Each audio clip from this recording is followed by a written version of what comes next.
নমস্কার বন্ধুরা, আমি শ্রী। আমার চ্যানেল পেটুক বাঙালিতে আপনাদের প্রত্যেককে সুস্বাগতম। আজ আমি আপনাদের জন্য নিয়ে এসেছি দারুণ একটা মজার রেসিপি। এই রেসিপিটা জাস্ট অসাধারণ। চিকেন তো আপনারা নানান স্বাদে ট্রাই করেছেন, কথা দিচ্ছি একবার এই কাজু মশলা চিকেন ট্রাই করুন। বড় থেকে ছোট প্রত্যেককে আঙুল চেটে খাবে আর আপনার প্রশংসা পঞ্চমুখ হবে। তাহলে চলুন দেরি না করে রেসিপিটা আমরা ঝটপট দেখে নিই। আমি এখানে 800 গ্রাম চিকেন নিয়ে সেটাকে খুব ভালো করে ধুয়ে পরিষ্কার করে রেখেছি। এরপর এখানে নিয়েছি পেঁয়াজ বাটা, জিরে বাটা, টমেটো বাটা, আদা রসুন বাটা, কাঁচা লঙ্কা বাটা, কাজু বাটা আর টক দই, আর নিয়েছি 6 টুকরো আলু। এবার আমি চিকেনটাকে ম্যারিনেশন করব টক দই দিয়ে। ফার্স্ট আমি টক দইটাকে খুব ভালো করে ফেটিয়ে নেব।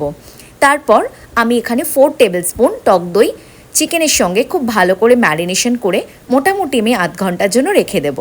যদি আপনাদের হাতে সময় বেশি থাকে তাহলে আপনারা 1 ঘন্টা সময় নিয়েও ম্যারিনেশন করে রাখতে পারেন। আপনারা যত টাইম নিয়ে ম্যারিনেশন করবেন চিকেনটা কিন্তু ততটাই সফট হবে, খেতে ভীষণ সুন্দর হবে। আমি দেখুন এইভাবে মাখিয়ে নিচ্ছি। এবার এটাকে ম্যারিনেশন করে রেখে দেব। এবার আমি কড়াইতে 4 টেবিল স্পুন সর্ষের তেল দিয়ে নেব। তেলটা গরম হয়ে এলে আগে থেকে কেটে রাখা আলুটা আমি এখানে দিয়ে নেব। আমি আলুর মধ্যে আগেই সামান্য পরিমাণে নুন এবং হলুদ দিয়ে মেখে রেখেছিলাম। আলুটাকে বেশ লাল লাল করে ভেজে নেব। একটা কথা বন্ধুরা, আমার বাড়িতে প্রত্যেকে আলু খেতে ভীষণ পছন্দ করে। আমি তার জন্য কাজু মশলা চিকেনে আলু অ্যাড করেছি। যদি আপনাদের মনে হয় যে আপনাদের এই রেসিপিটাতে আলুটা দিতে ভালো লাগছে না, সেক্ষেত্রে আপনারা আলুটাকে স্কিপ করতেই পারেন। দেখুন আমার আলুগুলো লাল লাল করে ভাজা হয়ে গেছে। আলু ভাজার পর যে তেলটা থাকবে তার মধ্যে আমরা ফোড়ন দিয়ে নেব গোটা গরম মশলা। গোটা গরম মশলাটা ফোড়ন দিয়ে তার মধ্যে আমরা অ্যাড করে দেব 4 টেবিল স্পুন পেঁয়াজ বাটা। এখানে একটা কথা বলে রাখি বন্ধুরা, এই পুরো রেসিপিটা কিন্তু আমি করেছি লো টু মিডিয়াম আঁচে দিয়ে। এখানে কিন্তু ভুল করেও আমরা হাই বার্ন আঁচে দিয়ে রান্না করতে পারবো না। এই রেসিপিটা একটু হাতে সময় নিয়ে করতে হবে। আপনি যত সময় নিয়ে মশলা কষিয়ে খুব ভালো করে রান্না করবেন তত কিন্তু খেতে সুস্বাদু হবে। আমি এখানে পেঁয়াজ বাটাটাকে খুব বেশি লাল লাল করে ভাজবো না, সামান্য ব্রাউন কালার হলেই এর মধ্যে আমি অ্যাড করে দেবো আদা রসুন বাটা। আমি এখানে 2 টেবিল স্পুন মতন আদা রসুন বাটা অ্যাড করেছি। এটাকেও খুব ভালো করে কষিয়ে নেব তেলের সঙ্গে, যতক্ষণ না কাঁচা গন্ধটা চলে যাচ্ছে। অনবরত এইভাবে কষিয়ে যেতে হবে। এই পর্যায়ে কিন্তু আমাদের গ্যাসের ফ্লেম থাকবে একদম লোতে। আদা রসুনটা খুব ভালো করে কষানো হয়ে গেলে আমি এর মধ্যে দিয়ে দিচ্ছি জিরে বাটা। জিরেটাকে কিন্তু আমি খুব মসৃণ করে বেটে নিয়েছি, ঠিক এভাবেই বেটে নিতে হবে। এবার এই সমস্ত উপকরণগুলোকে আমি আরও 2 মিনিট খুব ভালো করে কষিয়ে নেব। অনবরত নাড়তে হবে যাতে কোনো রকম কড়াইয়ের মধ্যে লেগে না যায়। এরপর আমি এর মধ্যে অ্যাড করে দিয়েছি 1 টেবিল স্পুন লঙ্কা বাটা। আপনারা যারা যে যেরকম ঝাল খেতে পছন্দ করেন সেই অনুযায়ী লঙ্কা বাটাটাকে কমিয়ে বা বাড়িয়ে নেবেন। লঙ্কা বাটা দেওয়ার পরই আমরা দেখব মশলার রঙটা কিন্তু একদম চেঞ্জ হয়ে গেছে। দেখুন দারুণ একটা কালার চলে এলো, তাই না? এবারও এটাকে আমরা 2 মিনিটের জন্য খুব ভালো করে কষিয়ে নেব। এই রেসিপিটা বন্ধুরা আপনারা চেষ্টা করবেন এইভাবেই বাটা মশলা দিয়ে করার, তাহলে খেতে দুর্দান্ত হবে। গুঁড়ো লঙ্কা দিয়েও আপনারা ট্রাই করতেই পারেন, কিন্তু বাটা মশলার স্বাদই আলাদা। দেখুন আমার কষানো কিন্তু প্রায় হয়ে গেছে, এখান থেকে তেল ছাড়াও শুরু করেছে। এই পর্যায়ে আমি এখানে দিয়ে দেব টমেটো বাটাটাকেও। টমেটো বাটাটাকে দিয়েও আমরা অনবরত নাড়তে থাকবো যতক্ষণ না এটা থেকে জলটা একদম শুকিয়ে যাচ্ছে। খুব ভালো করে কষিয়ে নিতে হবে, অনবরত এইভাবে নাড়তে থাকবো যাতে প্যানের গায়ে লেগে না যায়।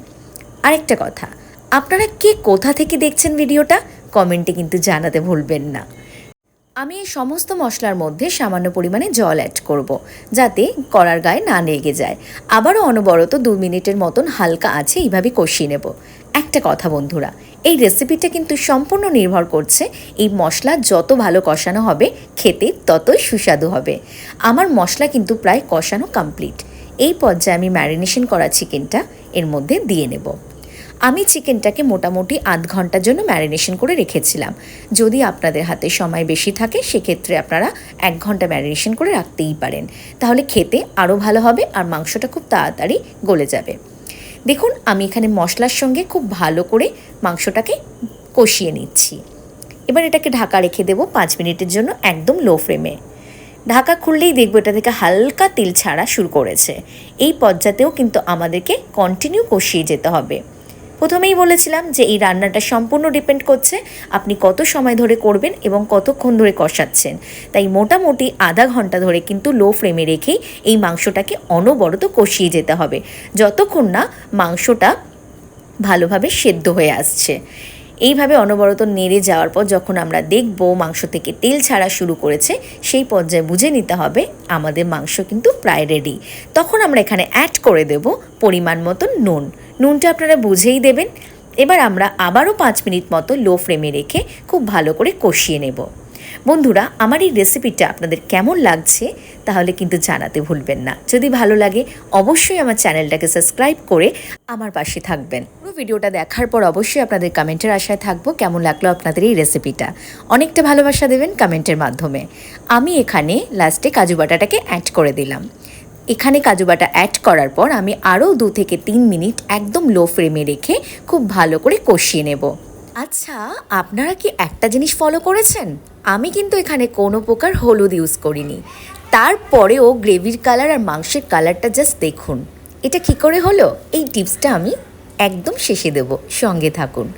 এবার আমি আগে থেকে ভেজে রাখা আলুগুলো এর মধ্যে অ্যাড করে দিলাম, দিয়ে আবারও একদম লো ফ্লেমে রেখে 5 মিনিটের জন্য খুব ভালো করে কষিয়ে নেব। অনবরত আমাদেরকে কিন্তু এভাবে কষিয়ে যেতে হবে।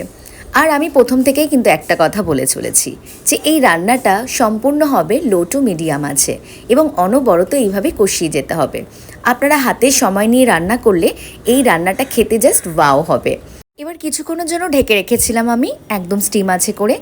আলুটাও কিন্তু এখানে জাস্ট মোমের মতন গলে যাবে আর খেতে অসাধারণ লাগবে এই মাংসের আলুটা। দেখুন একদম কিন্তু মাংস থেকে তেল ছাড়া শুরু করে দিয়েছে। এরপর আমি এর মধ্যে দিয়ে দিচ্ছি একটু উষ্ণ করে রাখা গরম জল। জলটাকে দিয়ে খুব ভালো করে আমরা মিশিয়ে নেব, একটু নেড়ে চেড়ে নেব। তারপর আমি এর মধ্যে দিয়ে দেব 4 থেকে 5টা কাঁচা লঙ্কা। আপনারা চাইলে লঙ্কাটাকে স্কিপ করতে পারেন। আবারও ঢেকে রেখে দেব 2 মিনিটের জন্য। এবার আসি সেই টিপসের কথায় যে হলুদ না দিয়েও কিভাবে এত সুন্দর রং হলো। আমি প্রথমেই যে তেলটা ইউজ করেছিলাম মাংসের জন্য সেটা হচ্ছে পিওর কাচ্চি ঘানি অয়েল। সর্ষেতে অলরেডি একটা ইয়েলো ফাইন থাকে। তারপর হচ্ছে আমি এখানে আলুটাকে নুন এবং হলুদ দিয়ে অলরেডি আগে ম্যারিনেশন করে ভেজেছি, তার কারণে তেলে অলরেডি একটা হলুদ কালার চলে এসেছে। তারপরে টিপস নাম্বার 3 হচ্ছে আমি এখানে শুকনো লঙ্কা বাটা ইউজ করেছি, যেটাতে অলরেডি কালার ধরে নিয়েছে। আপনারা এইভাবে রান্না করে দেখবেন, জাস্ট খেতে ওয়াও হবে, সবাই আঙুল চেটে খাবে। আর কেমন লাগলো আমার এই ভিডিওটা জানাতে ভুলবেন না।